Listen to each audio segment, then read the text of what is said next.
अगर आप गाड़ियों से जुड़ी हुई हर तरह की जानकारी चाहते हैं तो ASY कार ड्राइव चैनल को अभी की अभी सब्सक्राइब कर लीजिए और बेल आइकन को दबाना बिल्कुल ना भूलना।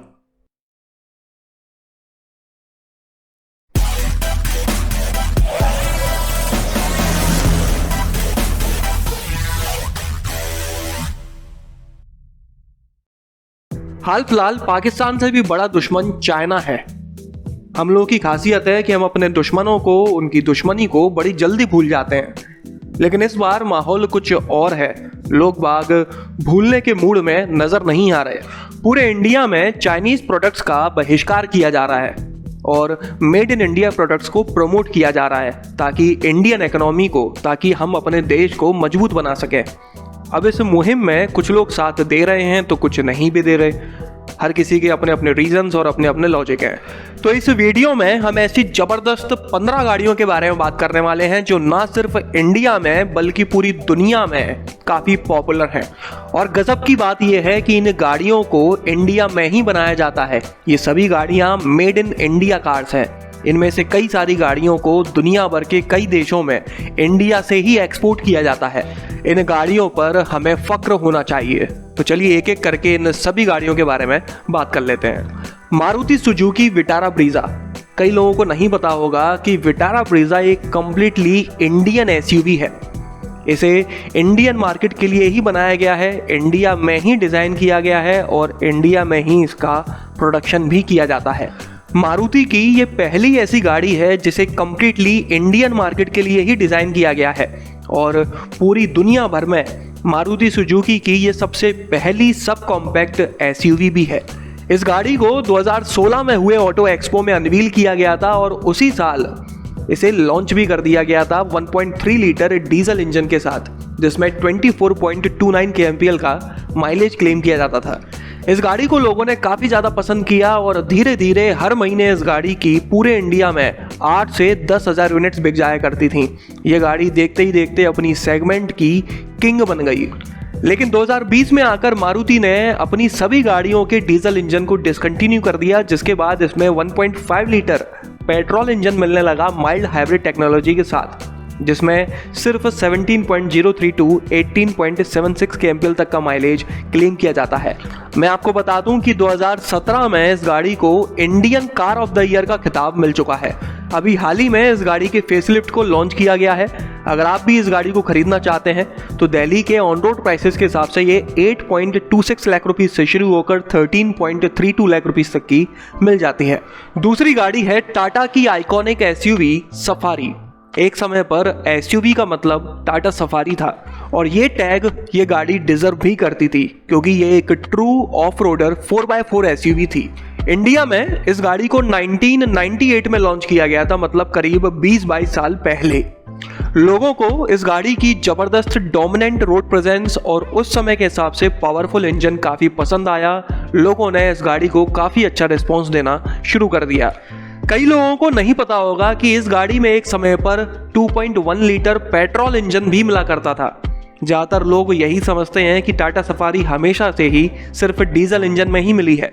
शुरुआत में तो इस गाड़ी को 2 लीटर प्यूजाओ डीजल इंजन के साथ लॉन्च किया गया था, लेकिन समय समय पर इसमें इंजन्स में बदलाव करते रहे। जैसे कि बाद में 2.2 लीटर डेकोर मिलने लगा, फिर 2.2 लीटर वेरिकोर मिलने लगा, फिर 3 लीटर डेकोर डीजल इंजन मिलने लगा। इस गाड़ी को इंडिया में तो पसंद किया ही किया और साथ ही में इसे यूरोपियन मार्केट में भी यहाँ से एक्सपोर्ट किया जाता था। 2012 में आकर इसकी सेल्स को इम्प्रूव करने के लिए टाटा ने सफारी स्टॉर्म को लॉन्च किया। उसके बाद 2016 में इंडियन आर्मी ने इस गाड़ी को अपना ऑफिशियल व्हीकल बना लिया। असल में इंडियन आर्मी ने अपने यूजेस के हिसाब से 3-4 ऑफरोडिंग एसयूवीज के ऊपर टेस्ट किया, जिसमें से सफारी स्टॉर्म सबसे ज़्यादा बेहतर लगी और 2016 में 3192 यूनिट्स को इंडियन आर्मी ने खरीद लिया। ना सिर्फ इंडियन आर्मी, इसे दूसरे देशों के आर्म्ड फोर्सेस भी अपना ऑफिशियल व्हीकल बनाए बैठे हैं, जैसे कि सेचेल्स की पुलिस फोर्स टाटा सफारी का ही इस्तेमाल करती है। हाल फिलहाल इस गाड़ी के प्रोडक्शन को बंद कर दिया गया है। दिल्ली के ऑन रोड प्राइसेस के हिसाब से ये गाड़ी लगभग 13 लाख से 19 लाख रुपए तक की मिल जाया करती थी। तीसरी गाड़ी है महिंद्रा स्कॉर्पियो, जिसने टाटा सफारी को रिप्लेस किया। हाल फिलहाल इंडिया में कोई छुटपुट नेता हो, गली का गुंडा हो या फिर कोई भी ऐसा बंदा जैसे नेता बनने का, ठेकेदार बनने का या थोड़ा दमदार इंसान बनने का शौक है, तो उसकी सबसे पहली पसंद स्कॉर्पियो ही होती है। इंडियन मार्केट में इस गाड़ी को 2002 में लॉन्च किया गया था। महिंद्रा एंड महिंद्रा की ये पहली ऐसी गाड़ी थी जिसे ग्लोबल मार्केट के लिए डिजाइन किया गया था। देखते ही देखते लोगों को ये काफी पसंद आने लगी। दमदार रोड प्रेजेंस के साथ इस गाड़ी की खासियत थी कि शहरों की सड़कों पर चलाने के साथ साथ उन जगहों पर भी इस गाड़ी को काफी आराम से चलाया जा सकता है जहां पर सड़क ही नहीं है। ना सिर्फ इंडियन मार्केट में बल्कि इसे यूरोपियन मार्केट में भी एक्सपोर्ट किया जाता है। वहां पर यह गाड़ी महिंद्रा गोवा के नाम से बेची जाती है। अभी तक इस गाड़ी को 2 फेसलिफ्ट मिल चुके हैं और साथ ही में इसका एक पिकअप वर्जन गेटअवे के नाम से भी इंडियन मार्केट में अवेलेबल है। स्कॉर्पियो गेटअवे ऑस्ट्रेलियन मार्केट में भी अवेलेबल है। वहां पर ANCAP में 2012 में किए गए क्रैश टेस्ट में स्कॉर्पियो गेटअवे ने 3 आउट ऑफ 5 स्टार्स स्कोर किए थे। हालांकि उस स्कॉर्पियो गेटअवे में हमारी गेटअवे से ज़्यादा सेफ्टी फीचर्स थे। आप में से शायद ही किसी को पता हो कि इंटरनेशनल मार्केट में स्कॉर्पियो में पेट्रोल इंजन भी मिलता है। हालांकि इंडिया में इस गाड़ी को सिर्फ डीजल इंजन के साथ ही लॉन्च किया गया है। जल्दी ही अगले साल आपको इस गाड़ी की नेक्स्ट जनरेशन देखने को मिलने वाली है। हाल फिलहाल दिल्ली के ऑन रोड प्राइसेस के हिसाब से ये गाड़ी लगभग 12.25 लाख से शुरू होकर 20 लाख रुपए तक की मिल जाती है। अगली गाड़ी है टाटा नैनो। इंडिया में वो लोग जो 2 व्हीलर्स पर चलते हैं उन लोगों की सेफ्टी के लिए रतन टाटा जी ने अनाउंस किया था कि वो एक ऐसी गाड़ी लॉन्च करेंगे जिसके प्राइसेस 1 लाख रुपए के अंदर होंगे। और इसी स्टेटमेंट ने ना सिर्फ इंडियन ऑटोमोबाइल मार्केट में बल्कि पूरी दुनिया में खलबली मचा दी कि 1 लाख रुपए के प्राइसेस के अंदर 4 सीटर कार कैसे लॉन्च हो सकती है।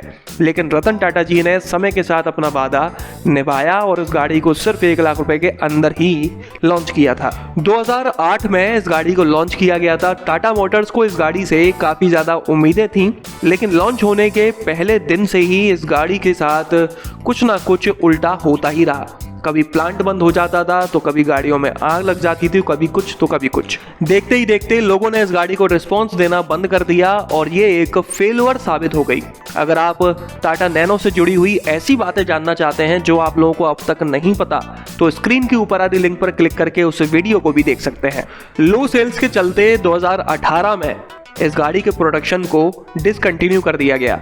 जब प्रोडक्शन रोका गया था तब ये गाड़ी दिल्ली के ऑन रोड प्राइसेस के हिसाब से लगभग 2.5 लाख से 3.25 लाख रुपए तक की मिल जाया करती थी। DC अवंती, DC का फुल फॉर्म है दिलीप छाबड़िया, जो कि अपने मॉडिफिकेशंस के लिए फेमस हैं। उन्होंने एक रेसिंग कार बनाई और उसका नाम रखा DC अवंती, जिसके बाद ये गाड़ी सबसे पहली made in India sports car बन गई। इस गाड़ी को 2012 में ऑटो एक्सपो में अनवील किया गया था। 2 litre 4 cylinder turbocharged petrol engine इसमें मिला करता था, जो कि रेनो सप्लाई किया करता था। 250 bhp पावरफुल था और 6 स्पीड मैनुअल ट्रांसमिशन इसमें मिला करता था। बाद में इसका एक लिमिटेड एडिशन भी लॉन्च किया गया था 2015 में, जिसमें 310 bhp पावरफुल और 340 Nm टॉर्क की इंजन दिया हुआ था। शुरुआत में तो इस गाड़ी को ठीक ठाक रिस्पॉन्स मिला, लेकिन धीरे धीरे लोगों ने इसे खरीदना बंद कर दिया और 2016 में आकर इसके प्रोडक्शन को रोक दिया गया। अगली गाड़ी है रीवा आई, जो कि एक 3 डोर इलेक्ट्रिक हैचबैक कार है। इसे एक Indian car company Rewa electric ने ही बनाया था। 2001 में इसे इंडियन मार्केट में लॉन्च किया गया था। इस गाड़ी में आगे के कैबिन में 2 एडल्ट बैठ सकते थे, जबकि पीछे 2 बच्चे बैठ सकते थे। एक बार फुल चार्ज करने पर यह गाड़ी 80 किलोमीटर तक चलाई जा सकती थी। ना सिर्फ इंडिया में बल्कि इंडिया से इसे 26 अलग अलग देशों में एक्सपोर्ट किया जाता था। समय के साथ इस गाड़ी में कुछ चेंजेस किए गए, इसकी रेंज को बढ़ा दिया गया और पावर और टॉर्क फिगर्स में भी कुछ चेंजेस किए गए। गजब की बात यह है कि उन कुछ मेड इन इंडिया चीज़ों में से एक ये गाड़ी भी है जो बनती तो इंडियन मार्केट में थी, लेकिन चाइनीज मार्केट में एक्सपोर्ट की जाती थी। 2012 में महिंद्रा ने इस कंपनी को खरीद लिया और इस गाड़ी को डिसकंटिन्यू कर दिया, जिसके बाद अगले साल 2013 में इस गाड़ी की सक्सेसर E2O को इंडियन मार्केट में लॉन्च किया गया। अगली गाड़ी है टाटा इंडिका। शायद कुछ लोग सोच रहे होंगे कि इस गाड़ी पर हम क्यों गर्व करें, इसकी तो रिपोर्ट अच्छी है ही नहीं। असल में आज के हिसाब से देखा जाए तो जरूर ये गाड़ी कंपटीशन किसी भी गाड़ी को नहीं देती, लेकिन इसे 1998 में जब लॉन्च किया गया था तब इस गाड़ी ने इंडियन मार्केट में हलचल मचा दी थी, अपनी सेगमेंट में आग लगा दी थी। अनवील होने के बाद एक हफ्ते के अंदर ही टाटा मोटर्स पर 1,15,000 बुकिंग्स आई थी और 2 साल के अंदर टाटा इंडिका अपनी सेगमेंट की किंग बन गई थी। तो आप अंदाज़ा लगा सकते हैं कि उस समय पर इस गाड़ी ने क्या गजब ढाया होगा। ये गाड़ी टाटा मोटर्स की सबसे पहली हैचबैक थी।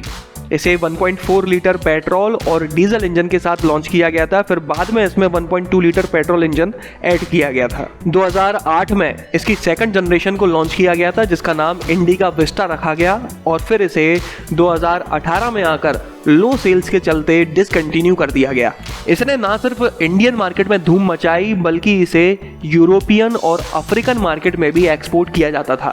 इसके last recorded ex showroom prices हैं 2.8 to 4.3 लाख रुपीस। अगली गाड़ी है